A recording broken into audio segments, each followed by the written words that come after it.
Is your mobility scooter suddenly not starting? The problem might be simpler and more common than you think.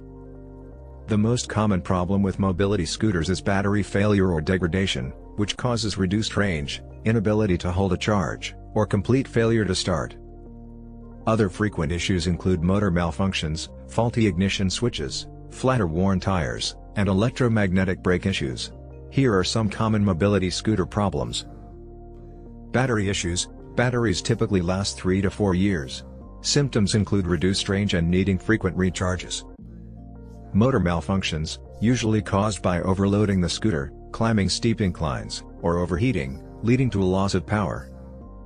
Electrical failures, often caused by moisture/rain damaging connections or causing corrosion, particularly in the ignition switch.